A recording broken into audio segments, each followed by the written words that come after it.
Göbekli Tepe, the first temple of the forgotten gods, before the written word, before the plow touched earth, before gods had names they had voices, and those voices still echo.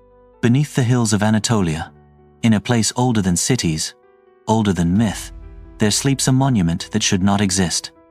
Stone circles carved by forgotten hands, pillars etched with beasts and stars, a temple built 6,000 years before the pyramids by a people who were never supposed to know how to build at all. They called it Göbekli Tepe, the Potbelly Hill. But that is not its true name. Its true name is lost, buried beneath the dust of 12 millennia. Etched voice, endure.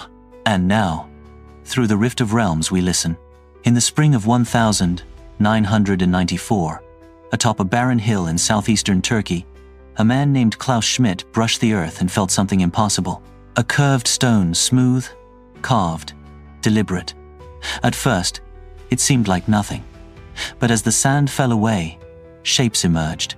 Foxes, cranes, lions, serpents carved into the face of limestone pillars, each over 16 feet tall.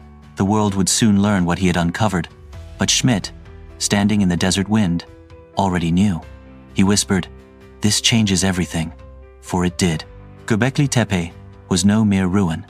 It was a cathedral from the dawn of humanity, built long before the invention of writing, the wheel, or even pottery. Archaeologists had always believed civilization began with agriculture, that people first learned to farm, then to gather, then to build. But this hill told another story. Here stood proof that faith came before farming, that the urge to worship, to reach beyond the mortal, came first. It was not survival that birthed civilization, it was the sacred. The stones themselves defied reason. Each pillar weighed up to 20 tons. They had been quarried, shaped, and raised without metal tools, wheels, or beasts of burden, and arranged in circles so precise that modern lasers barely find fault. The ancients called this land Urfa, cradle of the world, and some say that beyond its horizon once stood Eden. Perhaps Göbekli Tepe was not only a temple, but the first altar, a bridge between man and the divine. Beneath the stones, a pattern emerges. Each circle 12 pillars, each pillar 2 central monoliths facing one another, as if in dialogue.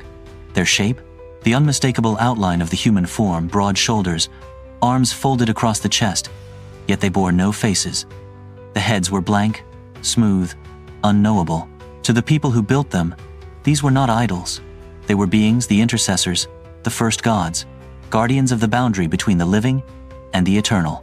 The carvings upon them were not random. The fox, the serpent, the vulture, each was a cipher in an ancient language of myth. The vulture, symbol of the soul's ascent. The serpent, the path of rebirth. The fox, the trickster, the one who leads the dead to the afterlife. Together, they told a story of death, sacrifice, and resurrection. A myth older than Egypt, older than Sumer, yet eerily familiar. And there, in the dust of 12 millennia, the first religion took form. But who built it? Not farmers, not kings, nomads, hunters who roamed the plains, carrying fire and stone. They had no cities, no written laws. And yet, they raised the first temple on earth. How? No one knows. The stones are cut with precision that rivals the pyramids, aligned with Sirius the dog star, the first light to rise before dawn after the solstice. To align with the heavens, one must first know the sky. To build with such mastery, one must first dream beyond survival. These were not simple tribes. They were astronomers of spirit, builders of destiny. Klaus Schmidt once said, "They did not learn to farm before they built the temple, they learned to build, and then they farmed to stay." In other words, the sacred came first. Worship created civilization, but faith, like flame, consumes. For when the stones rose, so too did something else: fear. The builders began to see power in form, not spirit, and in time, they buried what they made.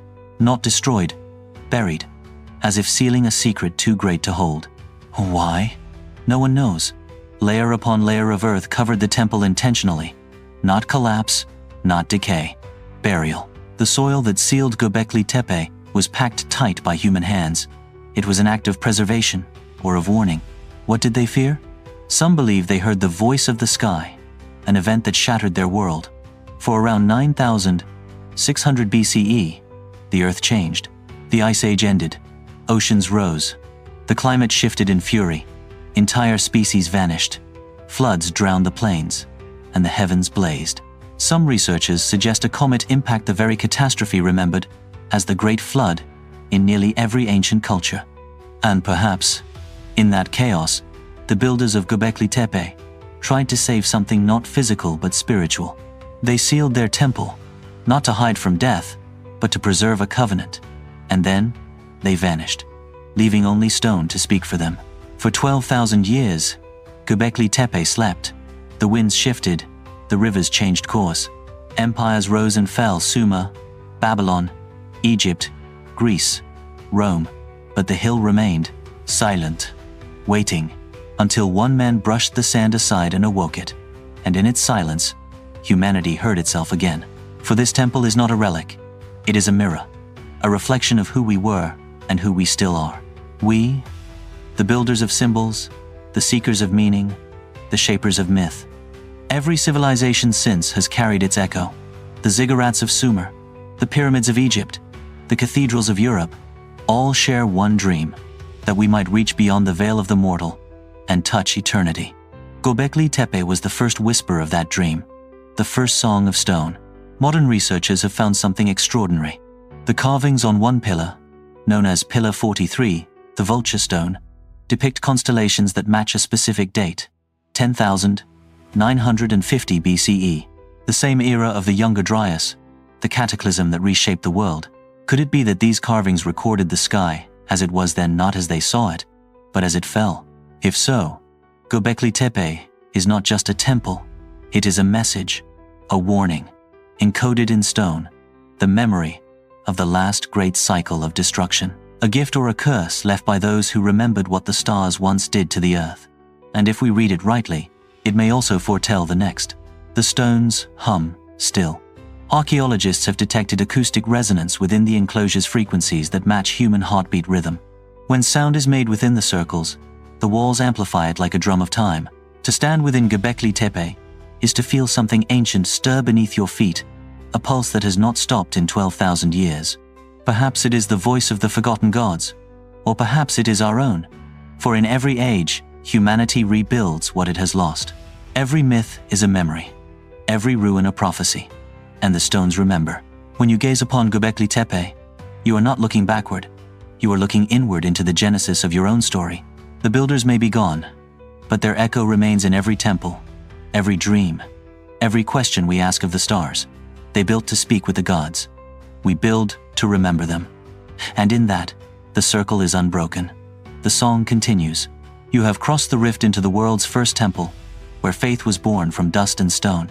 If the echoes of Göbekli Tepe stirred something ancient in you, then like, share, and subscribe, so that the voices of the forgotten gods will never fade again. For the rift of realms will open once more, and when it does, time itself will speak.